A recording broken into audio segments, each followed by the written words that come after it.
मेरी बहन की शादी थी। हम सभी घर वाले बहुत खुश थे। दीदी कुछ चुप सी थी। शायद शादी के टाइम हर लड़की ऐसा ही महसूस करती हो। हम दो बहनें और मनोज भाई था। मेरे पापा कुछ सालों पहले हमें छोड़कर जा चुके थे। मैं दीदी से बहुत ज्यादा अटैच थी। मैं दीदी के बिना रहने का भी सोचती तो मुझे रोना आ जाता था और दीदी का भी ऐसा ही हाल था। खैर शादी हुई तो दीदी की विदाई का वक्त हुआ। दीदी बहुत रो रही थी। मेरे जीजा दीदी को उदास नहीं देख सकते थे, इसीलिए उन्होंने बोला कि अर्चना तुम भी चलो हमारे साथ, एक दो दिन वहाँ रहना, तुम्हारी दीदी को अच्छा लगेगा। भाई ने भी बोला चली जा, तो मैं कल लेने आ जाऊंगा। तो मैं आ गई इनके साथ। मेरे जीजा विराज के घर में उनके अलावा कोई नहीं था। विराज भाई के मम्मी पापा बहुत पहले ही जा चुके थे। अब शाम हुई तो विराज भाई ने मुझे कहा कि तुम पास वाले रूम में सो जाओ और अंदर से दरवाजा लगा लेना। मैं अंदर जाके सो गई। मुझे नींद लगने ही वाली थी कि तभी बाहर से दरवाजा बजा। मैं डर गई कि इतनी रात को कौन आया होगा, क्योंकि दीदी और जीजा की तो आज सुहागरात है, तो वो तो नहीं हो सकते। मैं सोच ही रही थी कि विराज भाई ने आवाज दी कि अर्चना तुम्हारी दीदी तुम्हें बुला रही है। मेरा डर खत्म हुआ और मैंने दरवाजा खोला। विराज भाई ने बोला कि तुम्हारी दीदी के सिर में दर्द है, तुम जाओ अपनी दीदी के पास ही सो जाना। मैं यहाँ सो जाऊंगा। मैं सोच में पड़ गई कि आज तक दीदी के सिर में कभी दर्द नहीं हुआ, अचानक क्या हो गया। तभी मैं कमरे में पहुंची तो दीदी ने बोला कि तू आज रात मेरे पास ही सो जाना। मैं उस अजनबी इंसान के साथ घबरा जाती हूँ, पर मैं ऐसे कैसे सो सकती थी उनके कमरे में। आज दीदी जीजा की सुहागरात है। मुझे बहुत अजीब लग रहा था। मैंने दीदी को समझाया भी कि मैं तुम्हारी शादी की पहली रात में यहाँ कैसे सो सकती हूँ। दीदी ने बोला कि वो इंसान सही नहीं है, उसने मुझे धमकियाँ दी है। मैं तुम्हें नहीं बता सकती, पर मुझे उस पर बिल्कुल भरोसा नहीं है। ऐसा बोलकर दीदी सो गई। दीदी को तो नींद आ गई, पर मुझे नहीं आ रही थी। एक दो घंटे बाद मेरी भी कब आंख लग गई पता ना चला। सुबह 8 बजे मेरी नींद खुली तो मैंने देखा कि दीदी सो रही है। मैंने दीदी को जगाया तो दीदी ने बोला कि मुझे नहीं उठना, थोड़ी देर और सोने दे। खैर दीदी तो नहीं उठी, पर जैसे ही मैं कमरे से बाहर निकली तो किचन से आवाजें आ रही थी। मैं सोच रही थी कि जीजा के अलावा और कौन है, उनके साथ दीदी तो सो रही है। मैं किचन में पहुंची तो देखा जीजा नाश्ता बना रहे थे और वहाँ एक औरत थी जो विराज भाई की मदद कर रही थी। वो और कोई नहीं, काम वाली बाई थी। मुझे देखते ही बोली दुल्हन तो बहुत ही खूबसूरत है। इतने में विराज भाई मुड़े और मुझे देखा तो हंसने लगे और बोला कि ये तो साची की बहन है। फिर विराज भाई मुझसे बोले कि तुम्हारी दीदी उठ गई हो तो उनको बोलो एक बार अपनी शक्ल इनको दिखा दे। मेरा सर खा गई है जमुना। जमुना काम वाली बाई का नाम था। मैं वहाँ से मुस्कुराते हुए दीदी के पास गई तो दीदी नहाकर तैयार हो चुकी थी। अब हम नाश्ता करने बैठे तो जमुना ने दीदी को बोला दीदी आप बहुत प्यारी लग रही हो। तो साची ने गुस्से में उसकी ओर देखा। वैसे भी दीदी का मूड इस घर में आने के बाद कुछ अलग ही नजर आ रहा था। दीदी पहले तो कभी गुस्सा नहीं करती थी। आज फिर शाम को दीदी ने मुझे अपने कमरे में बुलवा लिया। दीदी का सिर दर्द आज फिर से हो रहा था। 4-5 दिनों से ऐसा ही चलता रहा। फिर एक दिन विराज भाई ने मुझसे बोला तुम उस कमरे में सो जाओ। मैं जाकर सो गई। 2 घंटे बाद मुझे कुछ आवाजें सुनाई दी और मैंने सुना तो पता चला कि ये आवाजें दीदी के कमरे से आ रही है। पर मैंने सोचा कि ये उन दोनों के आपस की बात है, मुझे उनकी बातें नहीं सुनना चाहिए। पर आवाजें तेज होती गई, मुझसे रहा नहीं गया। मैं कमरे से बाहर निकली तो दीदी के रोने की आवाजें आ रही थी और विराज भाई बोल रहे थे कि ये तुम्हारे रोज का नाटक हो गया है, जब भी बात करो तो सिर दर्द हो जाता है। और विराज भाई बोल रहे थे कि अर्चना को जाने दो, मैं चाहता हूँ कि हम एक दूसरे को समझे, पर तुम मुझे अपने करीब भी नहीं आने देती। दीदी भी जोर जोर से चिल्ला रही थी कि अर्चना 1 महीना कहीं नहीं जाएगी, वो मेरे पास यहीं रहेगी, फिर तो मुझे रहना ही है। मैं भी सोच में डूब गई कि 1 हफ्ता भी शादी को नहीं हुआ और विराज भाई दीदी पे चिल्ला रहे हैं, उन्हें रुला रहे हैं, मेरे बारे में भी बोल रहे हैं। मुझे शक हुआ कि दीदी ने बोला था कि इस इंसान ने मुझे धमकियां दी है।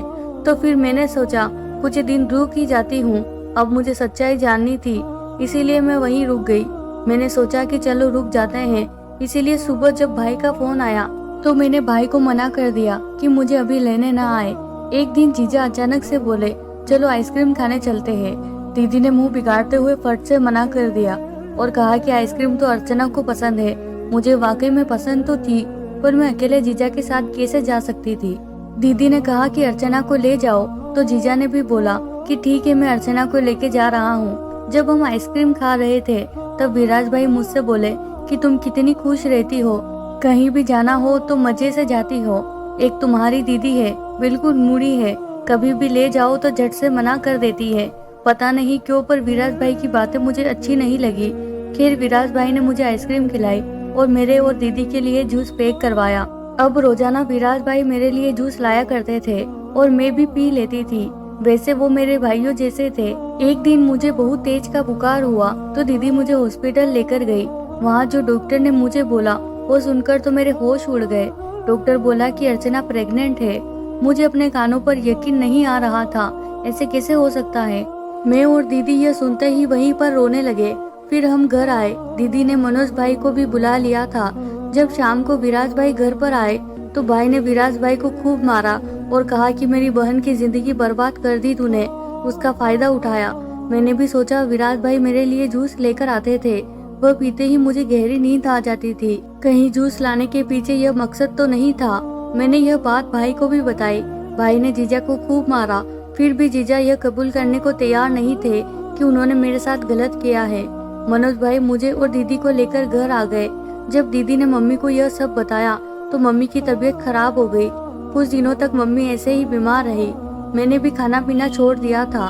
2-4 दिन के बाद मम्मी की तबीयत कुछ सही हुई तो मम्मी ने मेरे पास आकर बोला कि मैं तुझे डॉक्टर के पास ले चलूंगी, तेरा अबॉर्शन करवाना है। अभी यह बात घर में ही है, इसीलिए चुपके से हम यह काम करवा लेंगे। मैं भी यही चाहती थी, भला मैं अपनी जिंदगी क्यों बर्बाद करूं। जब हम डॉक्टर के पास गए तो डॉक्टर ने बोला कि अर्चना प्रेग्नेंट नहीं है। डॉक्टर ने मेरे सारे टेस्ट भी किए, उसमें ऐसी कोई बात नहीं आई जिससे कि मैं प्रेग्नेंट हूँ। अब हम घर आए। मम्मी ने मुझे बोला था कि यह बात किसी को ना बताना कि हम डॉक्टर के पास गए थे और डॉक्टर ने ऐसा बोला। मम्मी मुझे ऐसा क्यों बोल रही थी वह तो मुझे नहीं पता था। इस बात की जानकारी दीदी को भी नहीं थी। कुछ दिनों बाद जब मेरा कॉलेज वापस खुला तो मैं कॉलेज जाने लगी। वहाँ मेरी सहेलियों ने मेरा पीला सा बुझा हुआ चेहरा देख मुझसे उसका कारण पूछा तो मैंने बोला कि बुखार था। वो मेरी दीदी का भी पूछने लगी तो मैंने उनसे बोला दीदी तो मिलने आई है। कॉलेज में मुझे दीदी की एक फ्रेंड मिली थी। उसने जो मुझे दीदी के बारे में बताया वह सुनकर मुझे उस लड़की पर इतना गुस्सा आया कि मैंने उसको एक थप्पड़ मार दिया, क्योंकि मैं दीदी के बारे में ऐसा कुछ सुन ही नहीं सकती थी। मुझे अपने दीदी पर पूरा भरोसा था। कुछ दिनों बाद दीदी का डिवोर्स होने वाला था। कोर्ट के आदेश भी आ चुके थे। दीदी अब बहुत खुश रहने लगी थी, खासकर जब वह मुझे यह कहती कि उस आदमी से अब मेरा पीछा छूटने ही वाला है। मैं सोच में पड़ गई कि भला किसी का तलाक होना भी कोई खुशी की बात होती है। मुझे उस लड़की की भी बात याद आने लगी जो दीदी के बारे में बोल रही थी। अचानक से मेरे मोबाइल पर जीजा का फोन आया। पता नहीं क्यों मैंने फोन उठा लिया। जीजा ने मुझे बोला कि जब तुम दोनों यहाँ पर थे तब तुम्हारी दीदी मुझे अपने आसपास भी नहीं भटकने देती थी। वह रोज तुम्हें अपने पास सुला लिया करती थी। मैं उसका पति था, उससे प्यार करता था, इसीलिए कुछ नहीं बोलता था। मानता हूँ कि जब मैं तुम्हें जूस लाकर देता था उसमें हल्की सी नींद की दवाई मिला देता था ताकि मैं तुम्हारी बहन के साथ थोड़ी देर बातें कर सकूं, उसके करीब जा सकूं। आखिर मैंने तुम्हारी दीदी से शादी की थी। मैं भी इंसान हूँ, तुम मेरी छोटी बहन जैसी हो। मैंने तुम्हारे साथ कुछ गलत नहीं किया। मैं तो ऐसा सोच भी नहीं सकता था। तुम्हारी दीदी ना जाने किसी से बातें किया करती थी, फिर भी मैंने उसको नजरअंदाज किया। मैंने फोन पर जीजा को कोई जवाब नहीं दिया और फोन काट दिया। अब मुझे दीदी की सहेली की बात याद आई। उसने मुझे बोला था कि तुम्हारी दीदी का एक आवारा लड़के के साथ चक्कर है। एक दिन जब रात को मुझे पानी की प्यास लगी, मैं सहन में आई तो दीदी दबे पांव छत पर जा रही थी। रात के करीब 1 बजे दीदी का छत पर जाना मुझे बहुत अजीब लगा। मैं भी चुपके से दीदी के पीछे गई और जो मैंने देखा, दीदी एक लड़के से गले मिल रही थी। मैं झट से नीचे गई और मम्मी और भाई को बुलाकर ऊपर लेकर गई। भाई, मम्मी और मैंने यह नजारा देखा कि दीदी उस लड़के से बोल रही थी कि मुझे कल उस आदमी से डिवोर्स मिल जाएगा। उससे डिवोर्स लेना तो मेरे बाएं हाथ का खेल था। भाई ने उस लड़के को पकड़ा और मारने लगा। वह लड़का तो जैसे तैसे भाग गया। दीदी को भी सबने खूब बातें सुनाई। अब मुझे दीदी की सच्चाई पता चल चुकी थी, इसीलिए मैंने कोर्ट में जीजा के पक्ष में बोला। जीजा को कोई सजा नहीं हुई। दीदी का विराज भाई से डिवोर्स हो गया। अब भाई ने भी उसी आवारा लड़के के साथ में दीदी की शादी करवा दी। मेरी भी शादी हो चुकी थी। मैं अपने पति के साथ बहुत खुश हूँ। आज मैं अपने पति के साथ शॉपिंग करने आई हूँ। एक दुकान में मैंने दीदी को जॉब करते हुए देखा। शायद अब मोहब्बत का भूत भी उतर गया था। उस आवारा लड़के ने अपनी औकात दीदी को दिखा दी होगी। प्यारे दोस्तों, आप कहानी सुनते हो, पढ़ते हो, आपको अच्छी भी लगती होगी। अगर आपको वीडियो अच्छी लगती है तो आप वीडियो को लाइक क्यों नहीं करते और चैनल को सब्सक्राइब क्यों नहीं करते। कहानी सुनने के लिए आपका बहुत बहुत शुक्रिया दोस्तों।